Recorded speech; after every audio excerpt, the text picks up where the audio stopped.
अयम आत्मा ब्रह्म, यही आत्मा जहाँ से मैं होता है यही ब्रह्म है। अयम आत्मा ब्रह्म गुडाकेशु, अयम आत्मा ब्रह्म गुडाकेशु सर्वभूतेषु। यही आत्मा हे गुडाकेश अर्जुन सर्वभूतों में है। तो जहाँ से आप मैं बोलते हैं वही कहीं घन सुषुप्ति में, कहीं क्षीण सुषुप्ति में, कहीं स्वप्न अवस्था में और किसी किसी ज्ञानी के हृदय में जागृत अवस्था में वही चैतन्य है। जैसे प्रगाढ़ निद्रा में कोई पड़ा है, खूब प्रगाढ़ निद्रा में खूब थका है और दारू पीकर पड़ा है, तो उसके शरीर पर कीड़े मकोड़े चक्कर काटे, चाहे सांप राउंड मार ले, उसको पता नहीं चलेगा। ऐसे उस चैतन्य की जो प्रगाढ़ घन सुषुप्ति है वही पहाड़ पत्थर और धरती बना। जो क्षीण सुषुप्ति है वही चैतन्य में से पेड़ पौधे उभरे। पेड़ पौधों को भी इतना दुख नहीं होता, लेकिन जैसे आपका एक रोम अथवा बाल किसी ने नोच लिया तो हल्का सा पता, ऐसे ही पेड़ पौधों को हल्का सा सुख दुख होता है। बाकी जो जीव जंतु मनुष्य है उनकी स्वप्न अवस्था है। शरीर को हिस्स को मैं मारने और जगाते स्वप्न देख रहे, वो स्वप्न बीत गया कि हम बच्चे थे, 2 साल पहले ही फलाना दुख था वो स्वप्न हो गया, सुख था स्वप्न हो गया। होली की शिविर में जाएंगे जाएंगे जाएंगे बोलते थे वो स्वप्न हो गया। आ गए वो भी स्वप्न हो गया। आज पूनम है वो भी अभी स्वप्न हो गया। अभी बापूजी रंग छाटेंगे वो भी स्वप्न हो गया, रंग छटवा लिया। पूनम का दिन पूरा हो गया, आज धुलेटी है, तब धुलेटी अभी लग रही है, लेकिन देखते देखते वो भी सपने में सरक जाएगी।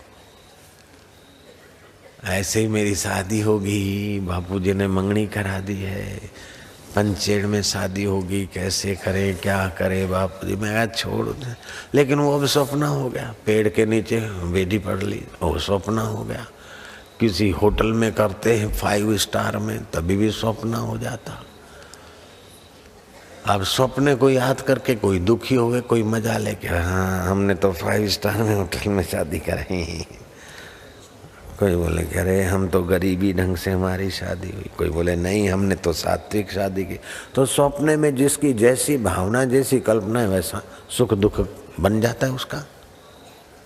लेकिन जो जाग जाए कि ये सब मन की कल्पना है कि अच्छा हुआ, ये बुरा हुआ, हमने ऐसा किया, ऐसा था, ऐसा हुआ, ऐसा हो रहा है, लेकिन ये सब सपना है, इसको देखने वाला सच्चिदानंद अपना है, ऐसा ज्ञान हो जाए, उसमें टिकने का अभ्यास हो जाए तो पार हो जाएगा।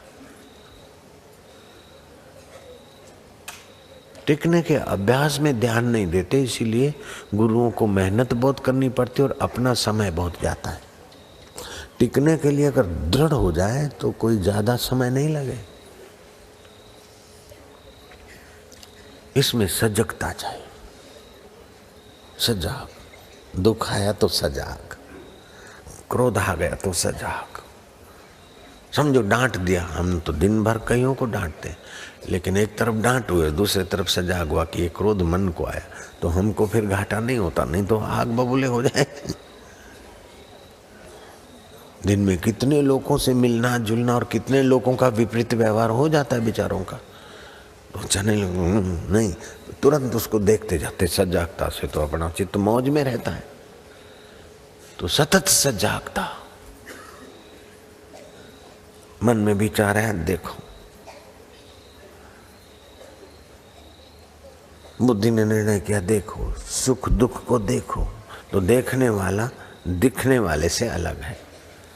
अब मैं इस रुमाल को देख रहा हूं तो मैं रुमाल तो नहीं हूं, इस माइक को देख रहा हूं तो मैं माइक नहीं हूं, मैं हाथ को देख रहा हूं तो मैं हाथ नहीं हूं,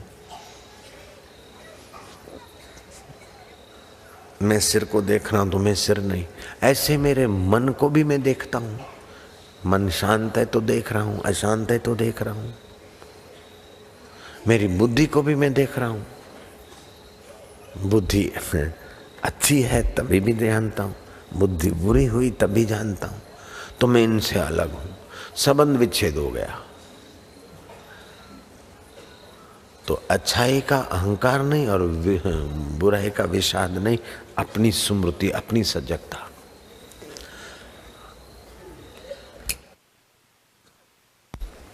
तो जैसे विस्मृति, अपनी विस्मृति और देह अभिमान और विकारी सुख भोगने की पुरानी आदत है, ऐसे अपना सच्चा सुख में विश्राम करने का और सजगता का अभ्यास इतना चाहिए।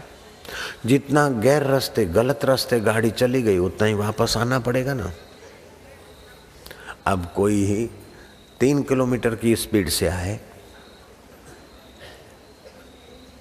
तो उसे उतना समय लगेगा, और कोई 30 किलोमीटर की स्पीड से आए तो 10वां हिस्सा समय लगेगा, और कोई 300 किलोमीटर की स्पीड से वापस आए तो और जल्दी आ जाएगा।